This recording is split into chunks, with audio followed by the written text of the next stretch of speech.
지난 시간에 제가 양심에 관한 이야기를 여러분들에게 좀 했는데요.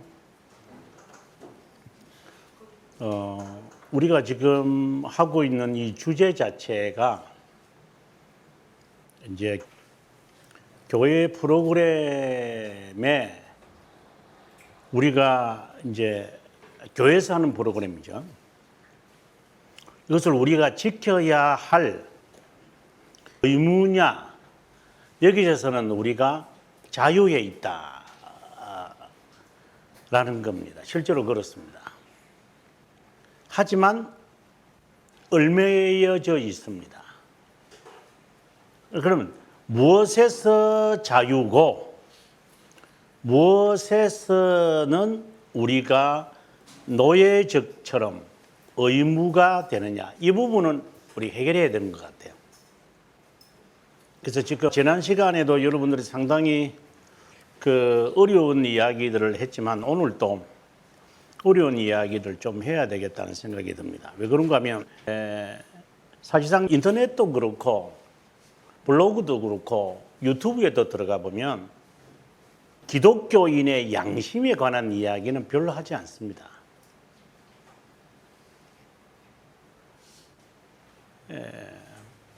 이 양심의 일반적인 개념, 사회에서 말하는 양심에 대한 개념이 정해져 있을까?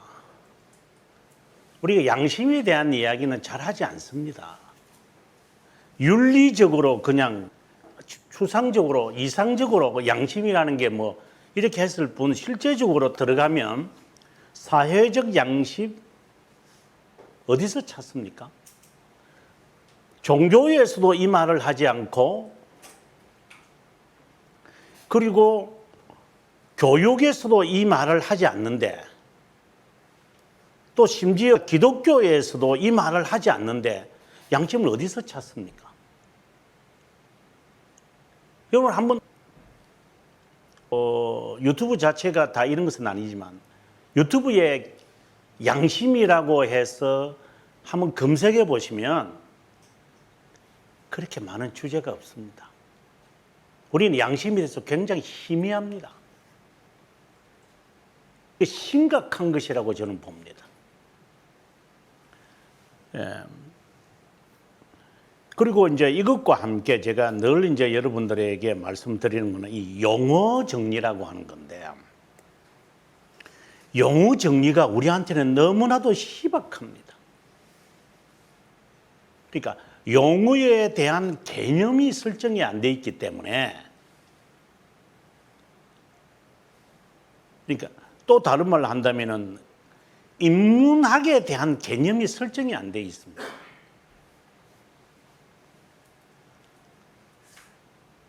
신앙인들도 이렇고 사회도 이렇고 인문학에 대해서 별로 관심이 없습니다.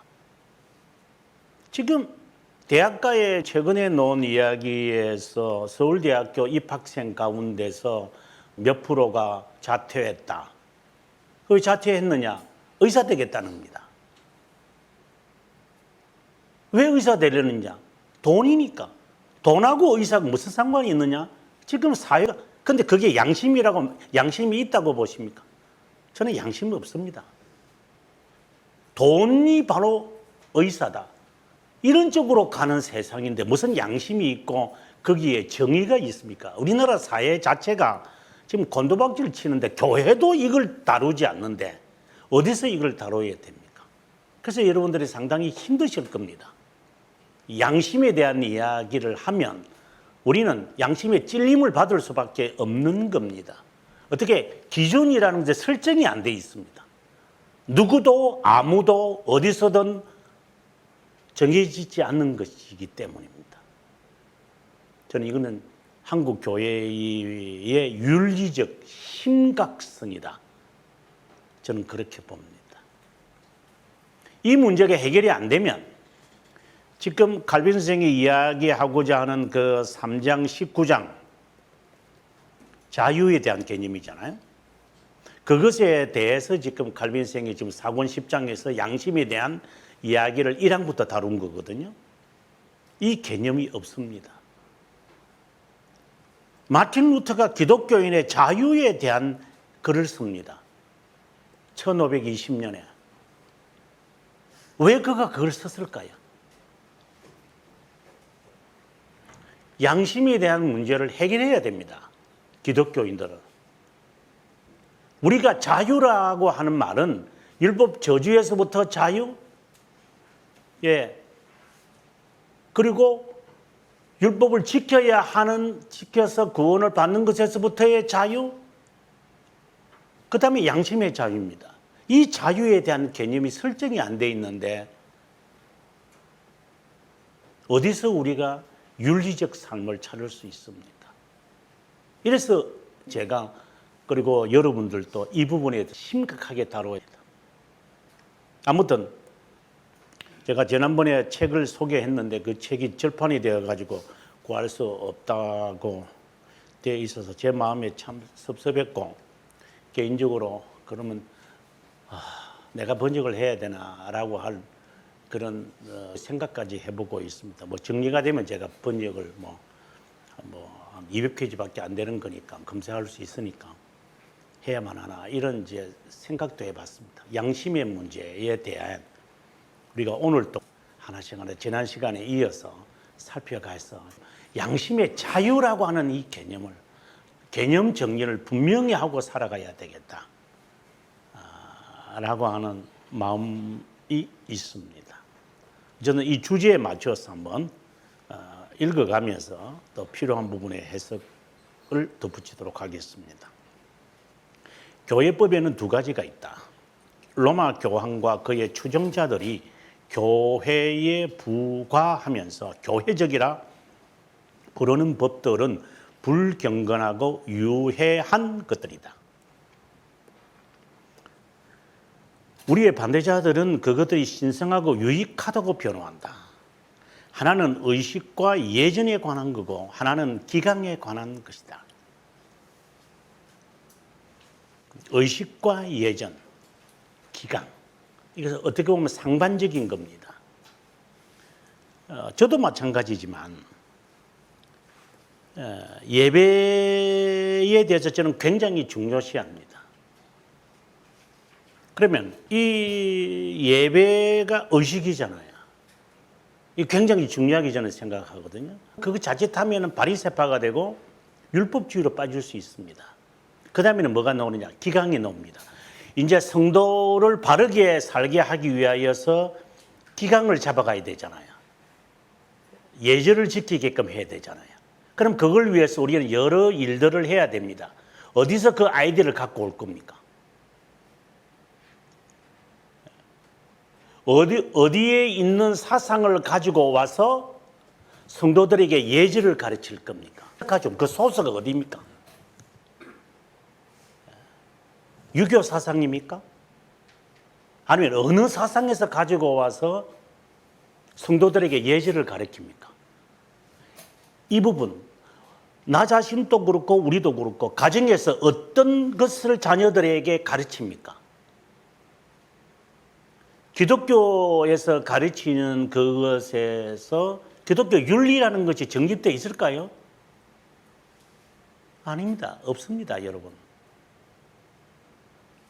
그래서 이 부분은 교회 역사적으로 로마 카톨릭이 교묘하게 꾸며서 우리들에게 전달했기 때문에 교회 지도자들도 교묘하게 자기가 알고도 하는 사람이 있고 모르고도 하는 사람이 있습니다. 그러면 모르면 배우시고 고쳐야 되는데 알면서도 안 고칩니다. 이게 편하니까. 거기에서 내가 자유해야 됩니다. 참된 것에 관해서는 내가 얽매여야 되지만 거릇된 것에 관해서는 자유해야 됩니다. 죄책을 가질 필요가 없습니다. 그런데 문제는 그것을 제시하고 가르치는 자가 참된 것이냐 로마 카톨릭처럼 거짓된 교회냐 그 판가름이 안 돼 있기 때문에 그 말 듣는 거로서 끝내서는 안 됩니다. 그는 내 자유를 빼앗아 가기 때문입니다. 그래서 나중에는 더 화를 냅니다. 속았다고. 정말 어려운 이야기죠. 계속해서 보겠습니다. 가장 나쁜 것은 종교가 일단 그는 가공적인 것으로 구성되기 시작하면서 자신들의 전통을 통해 하나님의 계명을 무효화시키는 바리새파처럼 타락으로 적극적으로 이어지고 만다는 것이다. 비밀 고백 없이 1년 동안 보내는 것이 1년 내내 가장 큰 죄라고 말할 수 없을 정도로 더 악한 것으로 여깁니다. 이건 로마 카톨릭하고 있는 고해 성사를 말합니다. 간음으로 온몸을 매일 오염시키는 것보다 금요일 육체를 위해 아주 작은 맛을 보는 것이 더 악한 것이라 여깁니다. 뭐 쉽게 말해서 고난주간,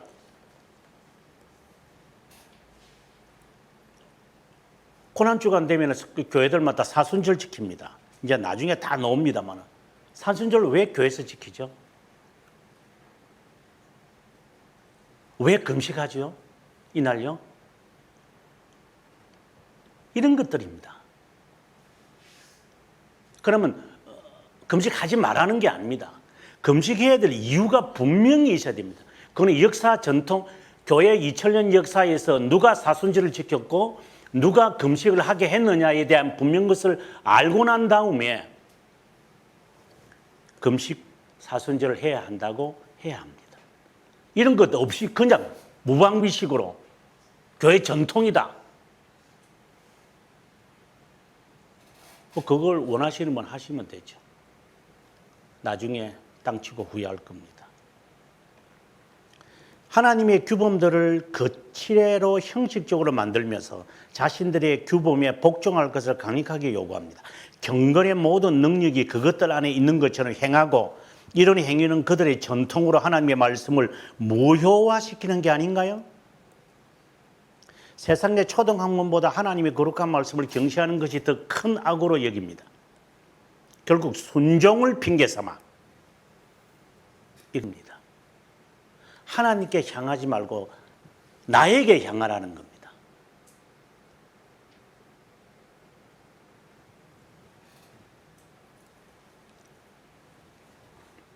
이런 법을 인정하지 말아야 하는 두 가지 악이 있는데 하나는 쓸데없는 것뿐만 아니라 이따금 어리석은 것을 준수하라는 겁니다.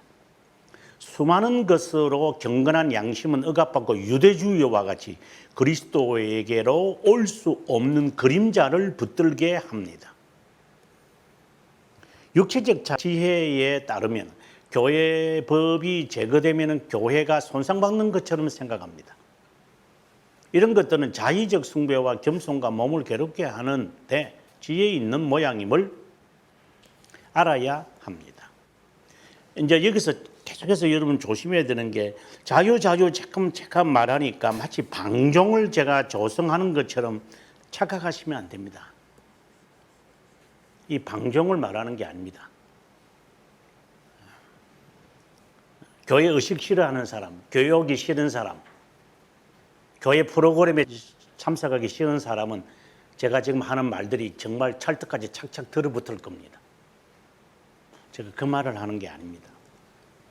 바울에 의하면 지혜의 모양으로 인간의 전통이 우리를 속인다고 합니다. 인간이 만든 것이기에 인간의 마음은 자신의 것이라고 인정하고 허무하지 않게 보이는 선한 것보다 자발적으로 인정될 때 수용합니다. 지난번에 한번 그런 말 했죠. 아니 자녀들이 지금 학교 가서 공부하는데 어머니들이 뭐 하느냐고 어머니 기도해 하자. 그게 왜 나쁩니까? 그것은 사회가 사용하는 하나의 수작이잖아요.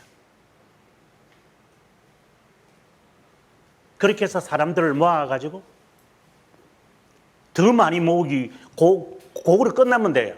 기도회하고 각자 기도하시고 정말 자녀를 위해서 기도하고 갑시다. 이게 이제 한번 지나보십시오. 교회들마다 아실 겁니다. 어떤 방법으로 바뀌어지는지. 이제 연예인 초청회가 와가지고 다른 게 다니는 사람까지 불러오게 만들고 이제 하나의 얘기가 페스티벌이 돼버립니다. 그렇게 하니까 성도들이 기도 생활도 마요. 교회도 부흥하더라. 그럼 우리도 한번 해보자. 이렇게가 다 하는 것들이잖아요. 정말 자녀를 위해서 기도해서 필요해서 뭐 화요일이든지 수요일이든지 목요일이든지 하는 겁니까? 그렇다면 그걸 하셔야 돼요. 그렇지 않을 거예요. 무슨 수단일 거예요. 그게 수단. 제가 언젠가 이런 말까지도 오래전에 제가 한 7, 8년 전에는 교회에서 하는 그 유아원 방과 후에 아이들 그 독서 공부하는 거, 유치원 경영하고 시작은 굉장히 좋죠. 그러나 나중에는 그는 수유원이 되거든요. 그래서 거기에서 파송하는 사람이 여기 와야 되잖아요. 감사받아야 되잖아요. 정말 순수하게 한다면 돈 없이 하셔야죠. 동해에서 원조 없이, 동해라는 것은 이제 주민센터에서 원조 없이, 또 그런 데는 또 잘 안 됩니다. 과연 이런 것에서 우리가 자유할 수 있을까요, 교회가요? 교회에서 운영하는 유치원을 왜 합니까? 전도의 수단 아닙니까? 그런 수단들을 사용해가지고 사람들 불러 모으는 거 아닙니까? 과연 그게 순전한 겁니까, 그게? 냉철하게 생각해 보시면 이런 것들이 우리한테는 그냥 몸에 빼여 있는 겁니다. 이게 로만 카톨릭이 아주 잘했던 겁니다. 그래서 문화활동 해가지고 교회들 조금 있으면 커피집도 해버리고 문화 프로그램 돌려버리고 연극하고. 그래서 목적이 뭔데요? 사람들 교회로 어쨌든 들어오게 하려. 과연 그게 목적이라면, 그게 진짜 목적이라면 그들을 왜 가르쳐 지키게 하지는 않습니까?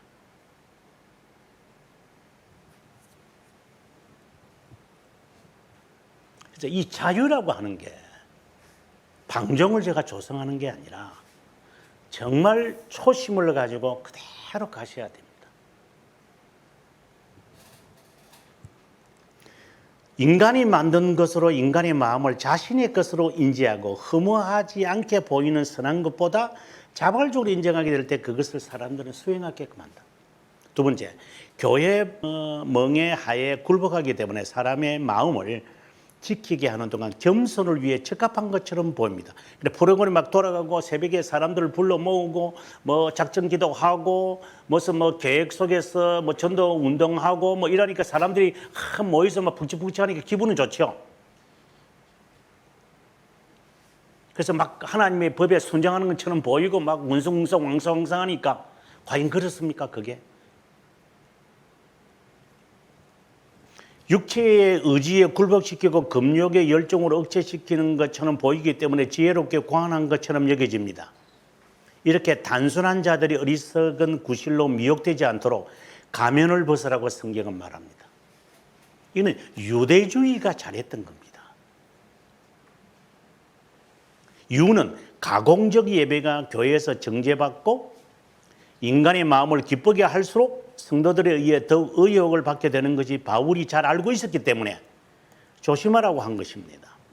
외적 겸손의 어리석음은 참된 겸손과 너무나 다르게 드러나므로 쉽게 분별될 수 있습니다.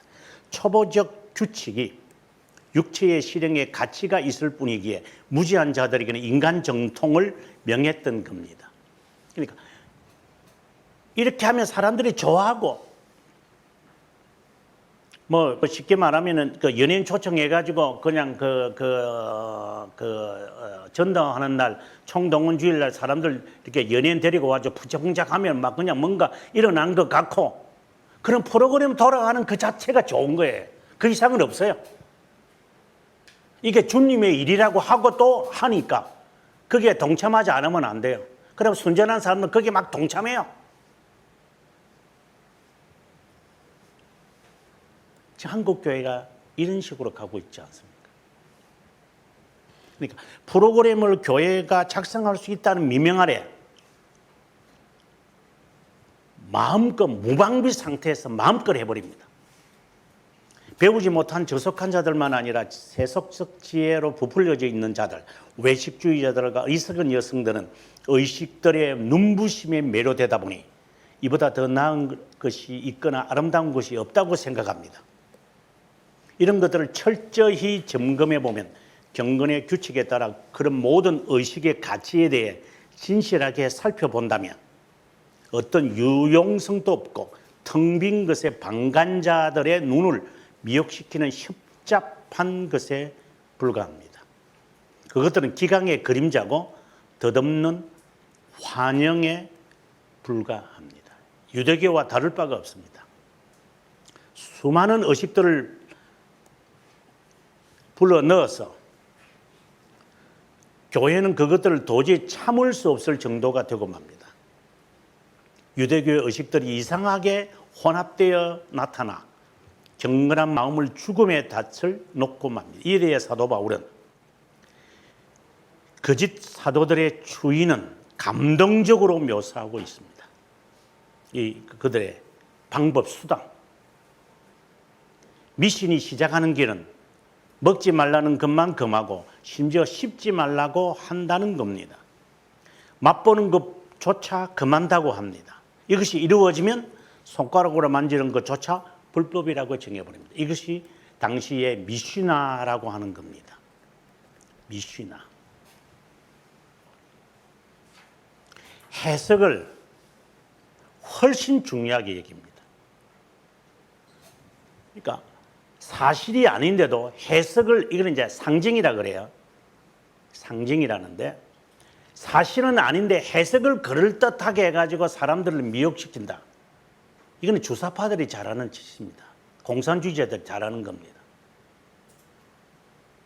지금 교회가 그런 식으로 가고 있는 겁니다. 제가 지난주 설교가 5월 마지막 주일에 그리스도 중심이라는 설교를 했습니다. 그리스도를 나타내면은 성경적 해석이고 그리스도 구속사적 해석이다. 그리스도 중심의 해석이라고 합니다. 과연 그렇습니까?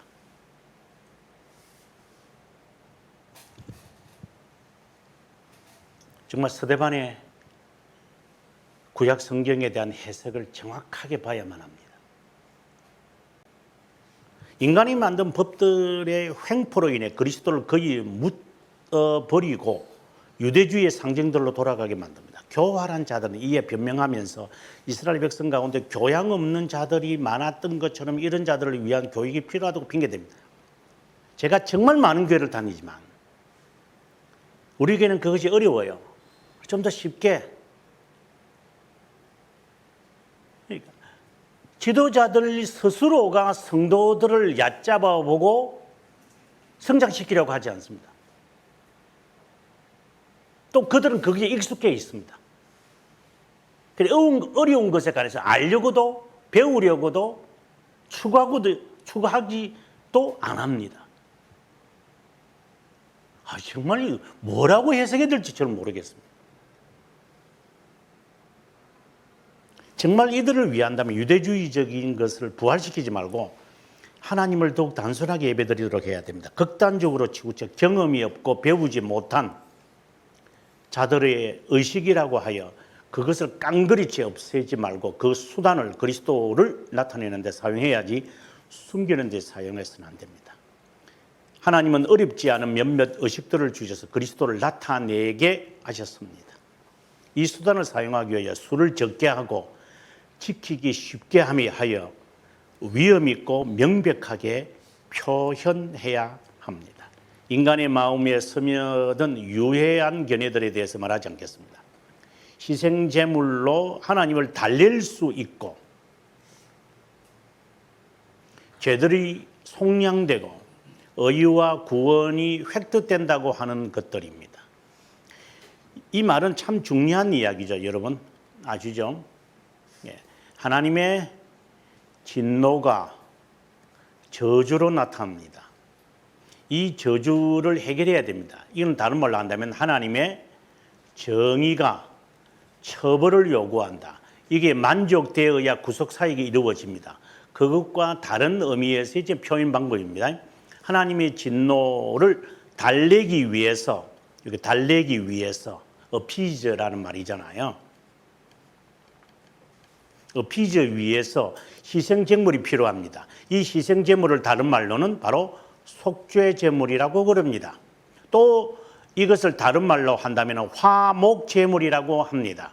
이것은 하나님의 진노를 누그러뜨리게 하려고, 구속사역을 보는 하나의 관점입니다. 하나의 관점.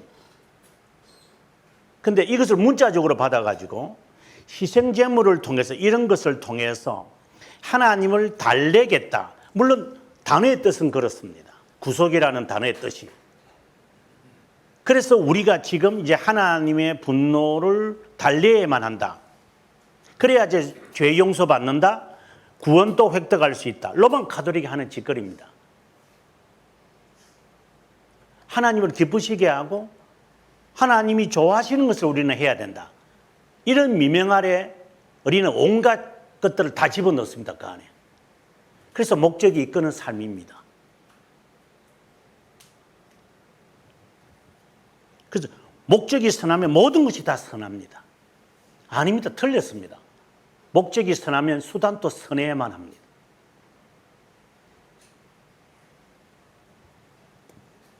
성경 언급한다고 해서 성경 중심 아닙니다.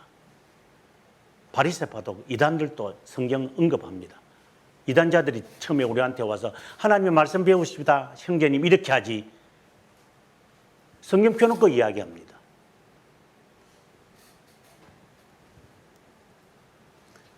유의하셔야 됩니다. 형식적으로 로만 가톨릭 닮아가면 안 됩니다. 하나님께서 명하신 일들이 보상을 받게 하는데 그 이유는 율법 소유자가 순종의 표지로 그것을 수행하게 하시기 때문입니다. 일들의 고결성이나 공로 때문에 가치가 있는 것이 아니라 우리가 이런 희생제물을 드린다, 우리가 뭐 어떤 의식을 한다, 봉사한다, 예배드린다, 이것 때문에 하나님이 기뻐하셔서 우리에게 은혜를 베푼다고 만약에 그 사람이 누군가가 한다면 그 사람은 잘못된 사람입니다. 우리를 향한 순종의 높은 가치를 두시기 때문입니다. 우리의 공로나 고결성 때문에 하나님이 우리에게 은혜 베푸는 거 아닙니다. 율법의 행위들은 하나님이 너그러움에 따라서 주시는 겁니다. 어떤 사람이 개인적으로 부여하게 되고 승승장구하고 정진되고 형통하게 되어지는 것은 그 사람이 어떤 행동을 보시고 하나님이 기뻐하셔가지고 복을 주셨다고 생각하시면 그 사람은 율법주의에 빠지고 있는 겁니다. 그하고 상관없습니다. 오늘 이따금 하십니다. 그건 격려를 위한 게 하는 것이지 그것이 그의 보상으로 여기시지 않습니다. 단지 이유는 이거 하나밖에 없습니다. 그건 우리는 비밀이기 때문에 모릅니다. 왜 하나님이 저에게 저렇게 승승장구를 주시는지, 어떤 사람은 왜 저렇게 망하게 하시는지 모르기 때문에 말하면 안 됩니다. 알면 말해도 됩니다. 그러나 근본적인 것은 이겁니다. 하나님의 뜻이 있을 거야. 우리는 판단하지 말자. 이게 우리가 할 수 있는 최고의 자세다. 엘리바스처럼 서둘면 하나님에게서부터 저주받습니다. 엘리바스는 엘리우 죄송. 이게 자기의 경험에만 차 있는 사람입니다.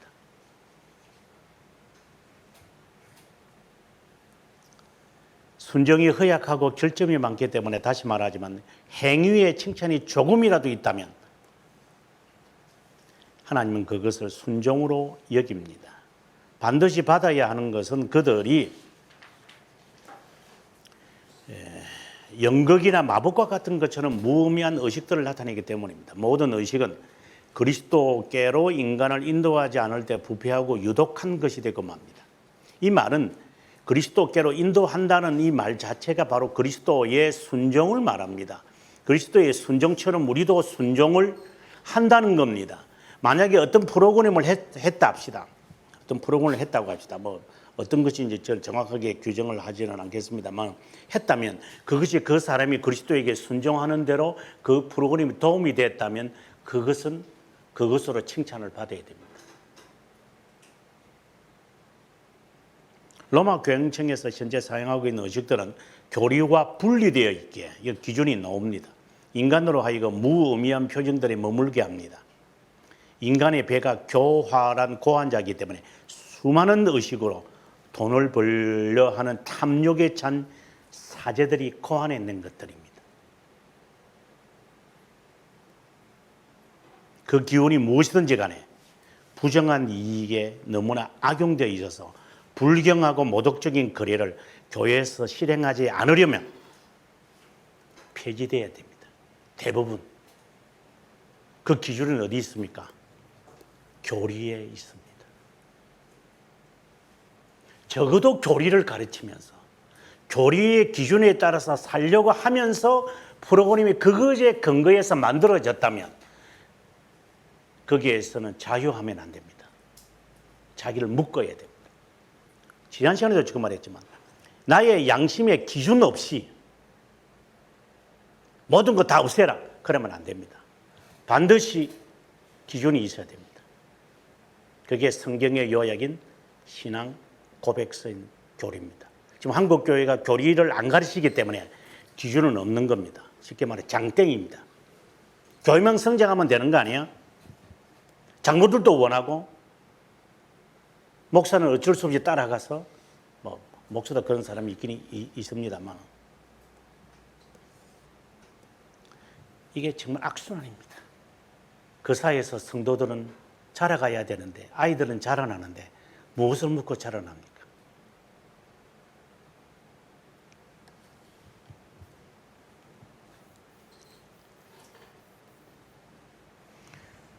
말씀에서 떠난 인간의 법.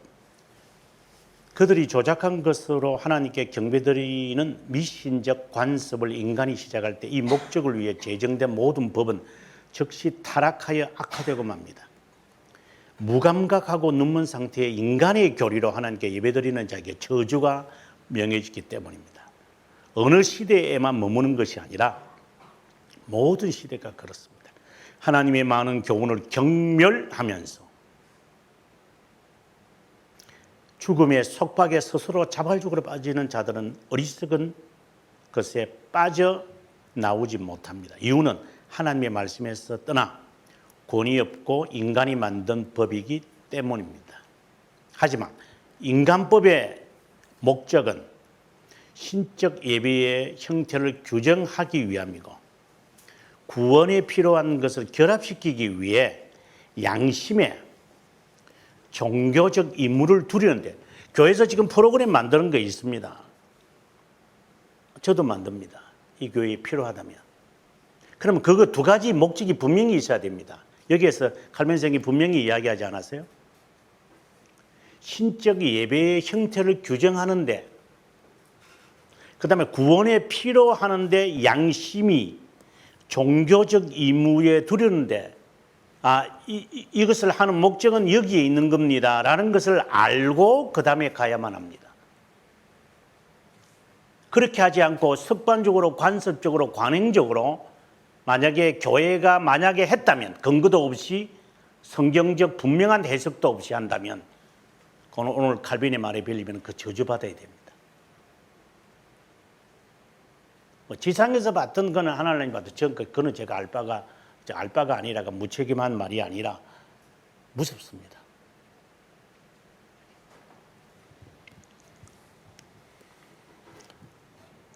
이 둘 중에 어느 하나의 수가 너무 많아지면 선명성, 그러니까 이거 두 개도 조심스럽게 균형을 잡아야 되는데 희미해지고 어떤 경우도 주지 않고 참된 경건의 훈련이 아니라 무익하고 하찮은 것이 심보가 더럽고 추한 이익을 도모하는데 어려움이 있고 유해한 미신들로 오염된 다른 악한 것들을 더한다면 우리는 이런 법들이 얼마나 많은 악들을 이야기하는지 파악할 수 있을 겁니다.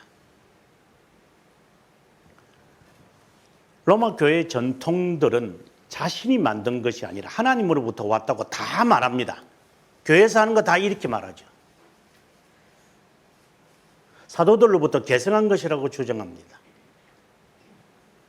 이에 대해 자신의 영광을 위해 교회라는 이름을 얼마나 어리석게 사칭하는지 설명한 바 있습니다. 모든 가면과 가식을 벗기고 우리가 가져야 할 최초의 관심과 가장 중요한 것은 그리스도께서 바라시는 교회의 형태를 생각하려면 하나의 기준으로 말씀에 우리의 자신을 따르고 적용해야 한다. 순종입니다.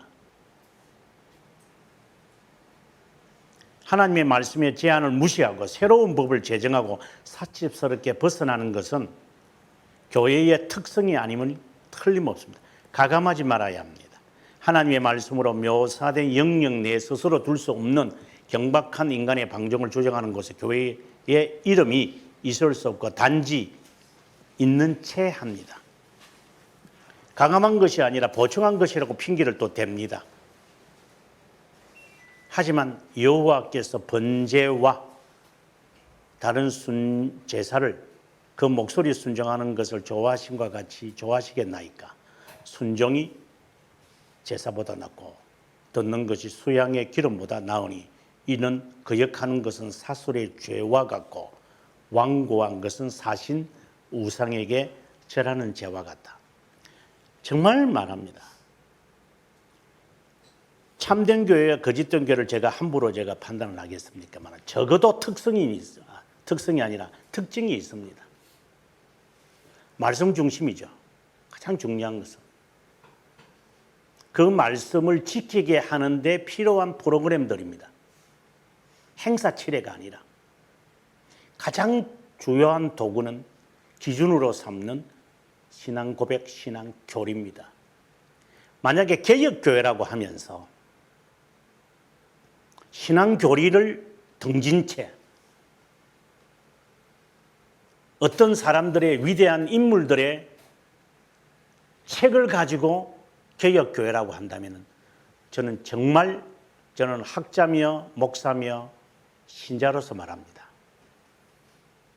겁질 벗기십시오. 속이려 하지 마십시오.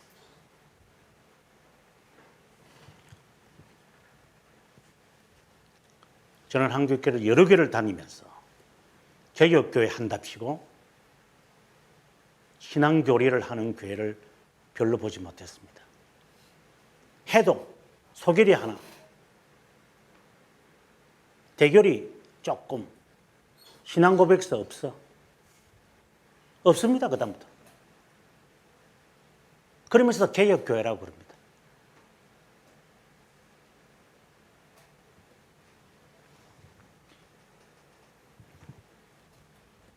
인간의 고한물이 교회의 근위에 변호된다면 불경건하다는 협의에서 벗어날 수 없고 교회의 이름을 어리석게 만들고 맙니다. 지난번에도 그 말했지만 그러면 제가 유튜브 강의하면서 그러면 저도 지금 칼빈을 따르는 거잖아요. 저는 칼빈의 말을 상당히 저는 신뢰하고 그럼 저도 개인을 따르는 거잖아요. 그래서 제가 여기에 어떻게 보면은 몰입되어 있다 보니까 이것도 잘못된 걸 있을 수 있으니까 칼빈이 잘못된 게 아니라 제가 잘못될 수 있으니까 내가 스스로가 내 함정에 내가 빠지지 않기 위해서 신앙교리라는 저는 줄을 붙들고 있는 겁니다.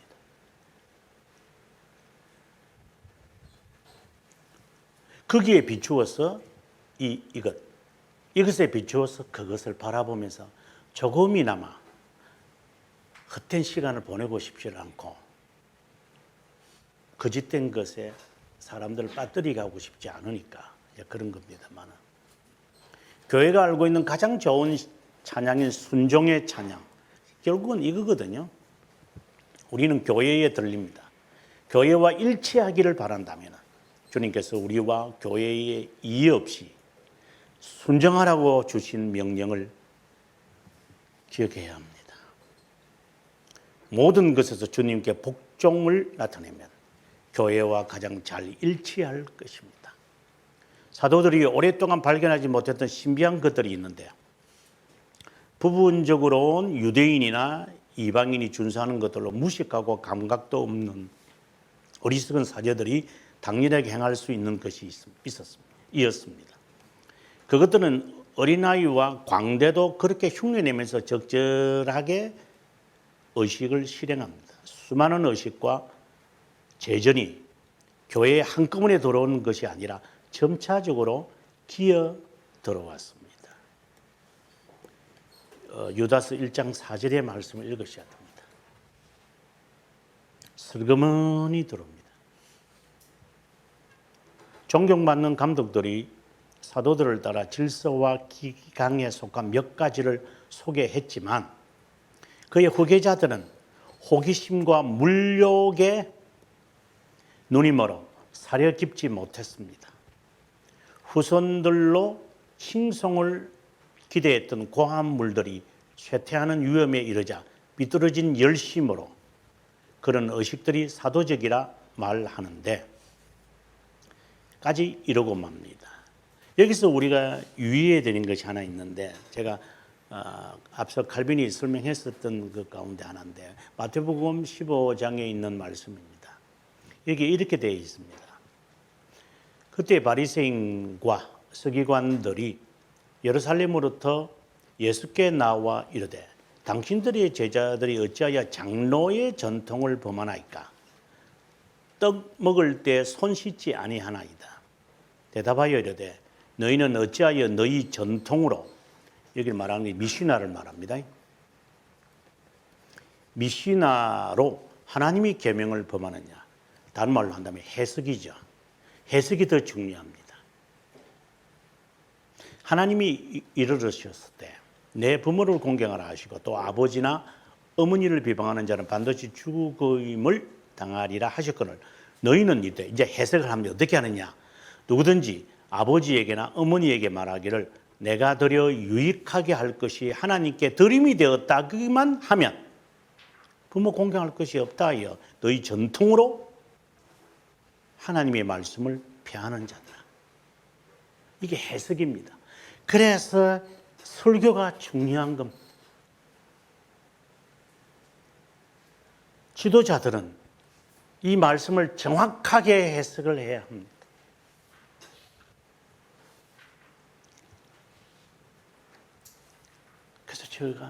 그래서 저도 무섭습니다.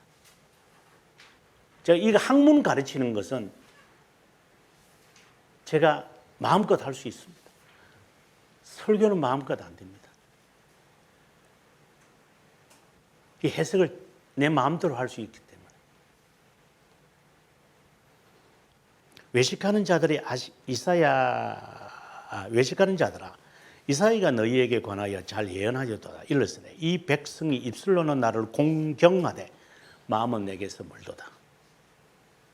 사람의 계명으로 교훈을 삼아 가르치니 나를 헛되이 경배하는도다 하였느니라 하시고 무리를 불러 이르시되 듣고 깨달아라.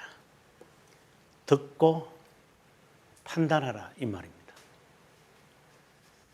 듣고 판단해라.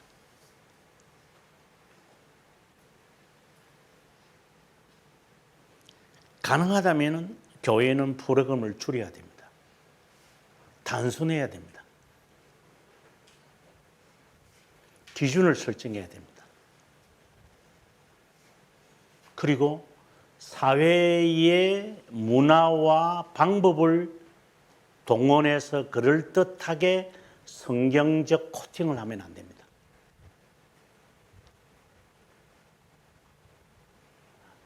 그리고 사회의 분위기에 따라서 교회가 리더해야 된다고 해서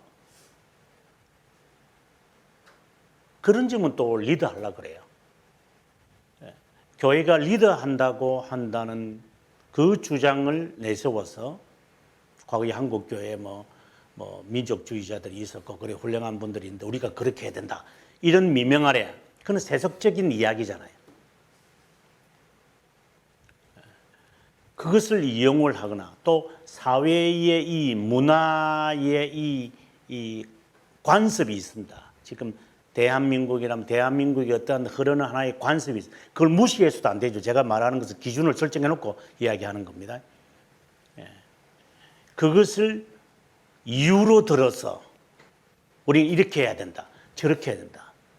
라고 이야기합니다. 그리고 제목별로 주제별로 본문과는 의미 없이 그냥 다 갖고 오는 겁니다.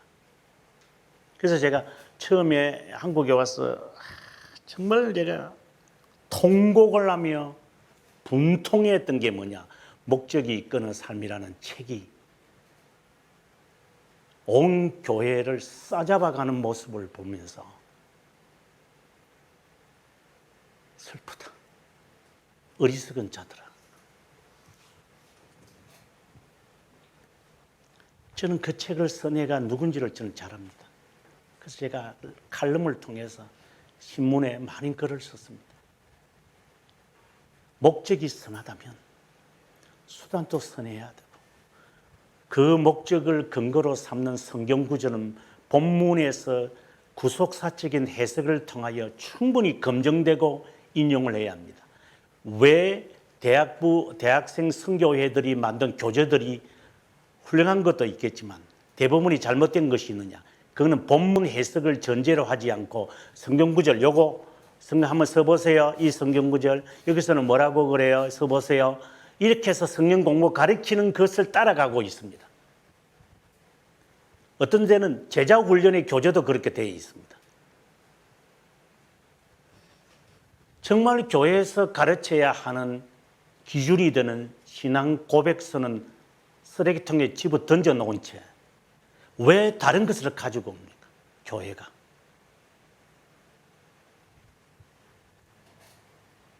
왜 교회가 전통적으로 가르쳐 왔던 500년 동안 우리들에게 전수했던 것은 다 집어 던져버리고 얄팍한 것을만 갖고 와가지고 젊은 세대들이 현혹시키고 또 그걸 좋아하고 또 사람들은 지금 한국교회가 어디에 가서 이것을 단절할 수 있을까요? 저는 불가능하다고 봅니다. 정말 이 아카데미에 듣는 분들이라도 정말 기준을 세우시면 고맙겠습니다. 기준을 세우고 많은 가지들 다 잘라버리고 단순하게 교회에서 가르쳐 지키게 하라. 그것에 대한 대가가 어떤 대가가 오더라도 이것을 지켜나가는 것이 저는 우리에게 나중에 후회함이 없을 것이라고 봅니다. 다음 시간에 19항부터 공부하기로 하고요.